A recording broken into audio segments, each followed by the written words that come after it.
Need this ship. I don't care if you decorate it with plastic, can't fix Yorktown's deck hole in 3 days. This is Pacific Theater Commander Nimitz's order. 1,400 workers working overtime desperately. Power rationing throughout the shipyard, welders buzzing on steel plates, even working on deck during battle. This arrest nail kill ship, blown up, still fights back, one tough aircraft carrier. Why the fleet hates it so much. Before sinking, it managed to take down 4 Japanese carriers. This is the legendary 1-2 US warship USS Yorktown, aircraft carrier CV-5. Just how tough was it? Today, we'll uncover its secrets. The unsinkable WWII sea warrior. You'll be amazed by its story. Back in the 1930s, navies were expanding. US needed a carrier for the Pacific. Yorktown was born for sea supremacy. Built in 1934, at Newport News, commissioned 1937. Boosting US naval power, Japan's navy worried.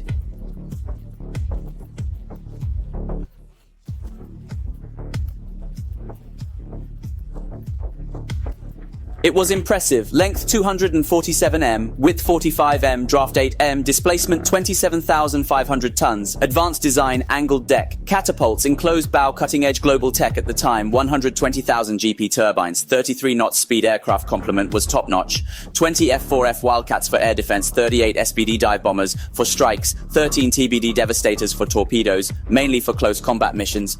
80-plus planes formed its air wing, a formidable sight back then. For weapons, 8 twin-mounted 127 mm anti-aircraft guns, plus Bofors AA and anti-ship guns. 2 700-plus crew working together. Yorktown became Pacific Fleet's backbone, sailed worldwide, ready for action. Even deployed to the Atlantic after Pearl Harbor attack, Yorktown rushed back to Pacific. In February 1942, the Yorktown completed its first mission, attack on the Marshall Gilbert Islands. Attacked the Japanese islands' facilities and transport ships to say his best record. It also had to be the Battle of the Coral Sea and the Battle of Midway. May 1942, Battle of the Coral Sea. The ship on board the York City in 10 minutes. The Japanese aircraft carrier Xiangbong was sent to the bottom of the sea. Also put the planks and bones on the deck. Lame and drove back to Pearl Harbor. The US military's maintenance capability is also very strong. Arrived at the Battle of the Wind God on Midway Island, his carrier-based aircraft and brother aircraft carriers joined forces. A wave of operations directly brought down the Japanese army. Akagi, Kaga, Soryu, and Wyvern are the 4 main aircraft carriers. What is even more outrageous is that during the Battle of Midway, the Yorktown was again bombed by the Japanese army in 2 rounds, and the first wave of decks was blown up again. The skyrocketing fire caused the hull of the ship to begin to tilt, which made the Yamaguchi of the Japanese aircraft carrier Phylong think that he had blown up and sunk the American aircraft carrier Strange Material, the US.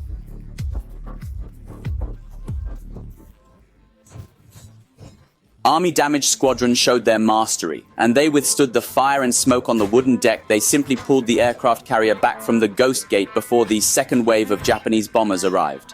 After repairing it, it continued to release carrier-based aircraft to counterattack, which created the legend of the naval battle. But the Yorktown tilted more than 26 degrees, and Fletcher had no choice but to abandon the ship, let it float on the sea until he ate the 2 torpedoes of the Japanese submarine